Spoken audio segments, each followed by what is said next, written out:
안녕하세요. 경제로 보는 인문학 시간의 박정우입니다. 여러분들이 어떤 거래에 참여하는 이유는 뭐죠? 아마 그 거래를 통해서 거래 이전보다 더 큰 만족을 얻을 수 있기 때문일 겁니다.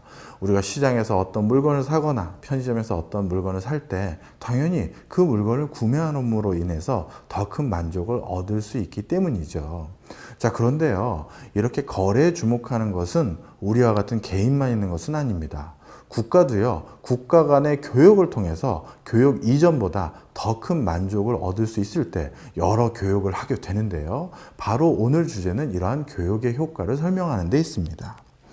경제학에서는요, 국가 간의 교육이 왜, 무엇 때문에 일어나는지를 설명하기 위해서 전통적으로 두 가지 이론을 제시하고 있는데요.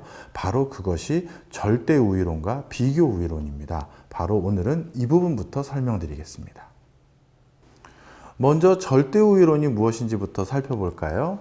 절대우위론이라는 것은요, 두 국가에 있어서 더 싸게 생산할 수 있는 물건에 특화해서 각 국가가 물건을 생산하고 교역했을 때 더 큰 이익을 얻을 수 있다는 이론이 바로 절대우위론입니다. 예를 들어서요, 우리나라는 자동차를 더 싸게 만들 수 있고 미국은 농산물을 더 싸게 생산할 수 있다고 하면 각 국가마다 자신들이 더 싸게 생산할 수 있는 물건에 특화해서 생산을 하고 부족한 부분은 상대방과 교유했을 때, 교역했었을 때 더 큰 이익을 얻을 수 있다는 것이 바로 절대우위론입니다. 자, 그렇다면 이번엔 비교우위론을 좀 설명드려 볼까요? 비교우위론이라는 것은요, 특정 국가가 두 물건 모두 다 절대적으로 더 싸게 생산할 수 있음에도 불구하고 교역을 했을 때 더 큰 이득을 얻을 수 있음을 설명하는 이론입니다. 자, 그렇다면 한 국가가 두 가지 물건을 더 싸게 다 생산할 수 있음에도 불구하고 다른 국가와 교역을 해야 될 이유는 어디에 있을까요? 자, 이것을 조금 더 쉽게 설명드리기 위해서요, 제가 한 가지 사례를 좀 말씀드려 볼까 합니다. 오랫동안 무역업을 하면서 잔뼈가 굵은 무역회사 사장님이 있습니다. 그 무역회사 사장님은요, 자신이 예전에 신입사원 때부터요, 직접 실무를 챙겨왔기 때문에 실무도 아주 능수능란하고요, 회사 대표로서 회사 경영도 아주 잘합니다. 자, 그러면 이 무역회사 회장님은 직접 A부터 Z까지 다 할 수 있음에도 불구하고, 그럼에도 불구하고 비서를 고용하죠. 그리고 직원들을 고용합니다. 자, 그렇다면 자신이 신용장이나 무역 관련한 서류를 누구보다 잘 쓰고 잘 작성할 수 있음에도 불구하고 이러한 것들은 비서나 직원들에게 맡기고 자신이 회사 경영에만 전담하는 이유는 무엇일까요? 자신이 좀 더 비교 우위가 있는 부분에 특화를 해서 거기에 몰입했었을 때 남다른 성과를 얻을 수 있다는 사실에 주목했기 때문이죠. 바로 절대 우위와 다른 비교 우위의 내용이 여기에 숨어 있습니다.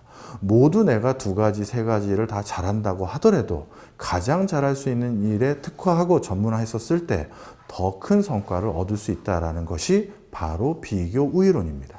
자, 이러한 절대우위론과 비교우위론에 입각해서요, 국가들이 교역을 했을 때 분명 물질적으로 좀 더 풍요로운 상황을 누릴 수 있을 것입니다.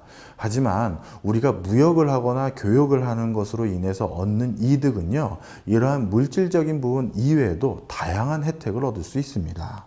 교역은요, 물질적인 부분 이외에도요, 기술적, 사회적, 문화적인 요인들이 이러한 교역을 통해서 함께 전달되는 혜택을 누릴 수가 있는데요. 그 과정에서 우리는 무역을 통해서 풍요로운 식자재 또한 얻어왔습니다. 초기에 대표적으로 해외와 교역을 할 때는요, 해외 상인들이 우리와 교역을 하는 유인책을 만들기 위해서 그 국가에서 먹어보지 못한 여러 식자재들을 선물하곤 했던 풍습들이 있습니다. 우리나라에 대표적으로 토착화된 식자재인 귤 역시도 여기에 해당되는데요. 귤은요, 1085년 일본 사신이 처음으로 고려에 가져온 것이 기원입니다. 이후 1282년에 전라도 압렵사 임정기가 귤나무를 심은 기록이 있고요. 이성계는 1396년 종묘 제사에 귤을 올린 기록도 남아 있습니다. 특히 이방원은요, 감귤나무를 순천 지역에 심으라고 명을 내린 적도 있죠. 이처럼 우리나라의 대표적인 먹거리인 귤이라는 것도 외래종으로서 교육을 원했던 일본 사신들을 통해서 국내에 전래된 기록이 남아 있습니다. 바로 교역의 산물인 것이죠. 그 다음에 대표적으로 국내의 대표 식자재 하면 우리가 고추를 빼놓을 수 없을 것입니다. 그러면 고추의 원산지는 어디일까요? 고추의 원산지는 중남미 지역입니다. 이 중남미 지역의 고추를 처음 유럽에 가져온 것은 콜럼버스인데요.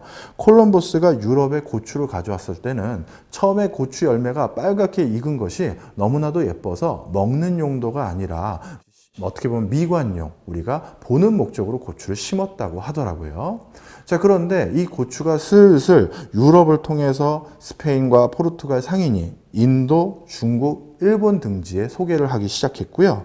우리나라에 이 고추가 전래된 것은 임진왜란 이후인 1614년 이수광의 지복유설에 고추가 그 즈음해서 처음 전래됐다라는 기록이 남아 있습니다. 그러니까 우리가 17세기 이전에는요, 사실 우리나라 김치는 고추가 있는 김치가 아니라 백김치였던 것이죠. 자, 이 고추가 이렇게 전 세계에 파장되고 파급됐던 이 경로 역시도 콜럼부스와 스페인, 포르투갈 여러 상인들이 교역을 수행하는 과정에서 전 세계로 퍼져나갔던 것입니다. 이번엔 두부 얘기도 한번 해볼까요? 두부는요, 고려 초기에 우리나라에 소개가 됐는데요. 이 두부가 소개되면서 콩이라는 식자재가 가공되는 여러 방식 또한 함께 전래가 되었다고 합니다. 두부의 기원은 한나라인 기원전 2세기에 처음 만들어졌는데요. 고려 초기 고려사 절효에 우리가 성종이 지나가는 사람들에게 두부국을 대접했다라는 기록이 남아있을 만큼 우리나라에도 두부가 고려시대에 전달됐다라는 기록들이 남아있습니다. 이처럼 무역이라는 것은요, 단순히 무역하는 품목이 전문화되는 것이 아니라 무역과 함께 해당 국가의 여러 문화와 사회적인 요소 그리고 음식 문화까지도 함께 전파된다는 사실에 주목할 필요가 있습니다. 지금까지 제가 자유교역, 자유무역의 이점들에 대해서 쭉 설명을 드려왔는데요. 이렇게 무역이 이점만 가지고 있는 것은 결코 아닙니다. 많은 사람들이 자유무역으로 인한 여러 가지 부작용을 또 우려하기도 하는데요. 대표적으로 노벨 평화상을 수상했던 무하메드 유누스는요, 이런 표현을 한 적이 있습니다. 국제무역이 자유무역으로 치달아 마치 100개의 차선에 있는 고속도로처럼 된다면 그 도로 위는 세계에서 가장 강력한 경쟁력을 가진 나라의 트럭으로 꽉 찰 것이다 라고 말한 바 있습니다.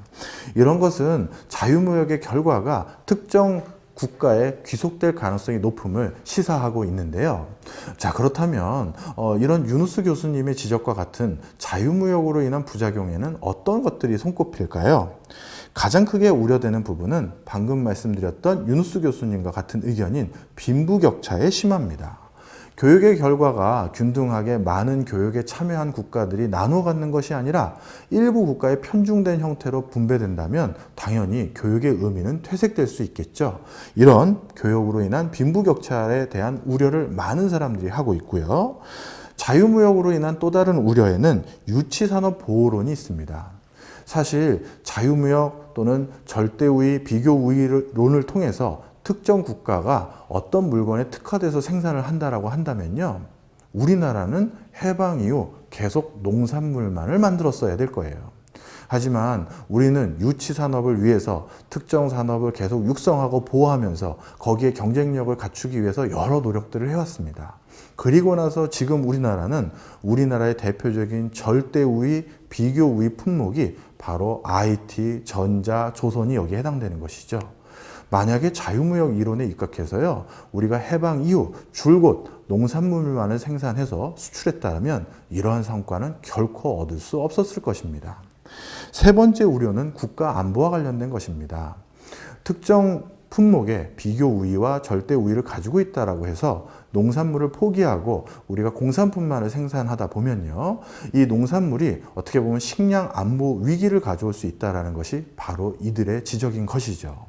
이러한 자유무역의 여러 우려 또한 함께 우리가 이해하고 있어야 될 것입니다.